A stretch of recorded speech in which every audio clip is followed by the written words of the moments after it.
क्यों? नाइट्रोजन की जैसे जैसे आप हम करते क्या, हमारा किसान भाई करता क्या है कि इम्बैलेंसिंग कर रहा, फर्टिलाइजर का असंतुलन कर रहा है। दे यूरिया दे पानी, दे यूरिया दे पानी, गन्ने को बढ़ाते चले जा रहे हैं। जितना आप नाइट्रोजन को बढ़ाते चले जाओगे एक रेशियो से हटके, तो क्या करेगी वो जो है आपके कीट बीमारियों को आमंत्रण देगी, न्योता देगी। आइए लगिए, हम तो कमज़ोर हैं, जो कमज़ोर होता है उसको सब दबा लेते हैं। तो जो वैज्ञानिक संस्कृति हमारी कहती है कि 1 हेक्टेयर गन्ने की खेती के लिए जो नाइट्रोजन, फास्फोरस और पोटास की ज़रूरत पड़ती है वो 180 से लेकर के 200 किलो नाइट्रोजन, 60 से लेकर के 80 किलो फास्फोरस और 40 से लेकर के 60 किलो पोटास की ज़रूरत पड़ती है। लेकिन क्या किसान भाई हमारा तीनों को डालता है? नहीं ना डालता है। क्या डालते हैं? डीएपी डालते हैं, यूरिया डालते हैं, तो डालते हैं। जब डीएपी और यूरिया को डालोगे तो पोटास कहाँ से आएगा? जब पोटास ही नहीं होगा तो रोगों से लड़ने की शक्ति कौन देगा पौधे को?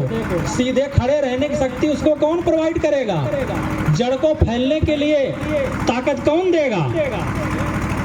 जब पोटास ही नहीं डालोगे, सब काम पोटास के हैं। तो अगर आप लोग डीएपी डाल रहे हैं और यूरिया डाल रहे हैं तो मैं आपसे कहता हूं कि आप उसमें जो है म्यूरेट ऑफ पोटास भी डालिए, पोटास भी डालिए। अब कितना डालना है? 1 हेक्टेयर अगर गन्ना लगाना है तो अगर डीएपी दे रहे हैं तो डीएपी आपको कितनी देनी है? 175 किलो। अब इसके साथ यूरिया की कितनी जरूरत पड़ेगी? इसके साथ 325 किलो, माने 3.25 कुंटल जो है यूरिया लगेगी और 175 किलो डीएपी लगेगी। और इसके साथ पोटास कितनी चाहिए? 100 किलो चाहिए। जब 100 किलो पोटास, 175 किलो डीएपी और 325 किलो यूरिया दे देंगे तो हमने जो बताया था कि आपका फर्टिलाइजर बैलेंस बन जाएगा। अगर आप लोग एनपीके देते हैं 12-32-16 ये एनपीके देते हैं तो फिर पोटास देने की आपको अलग से ज़रूरत नहीं पड़ेगी।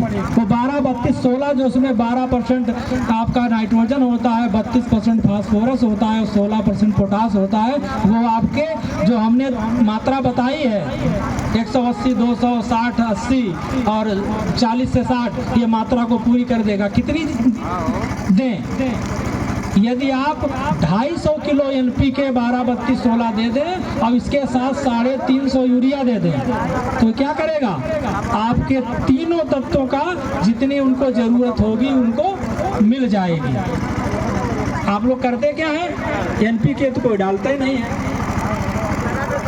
अब जब ये आपको की मात्रा हो गई फिर इनको डालना कैसे?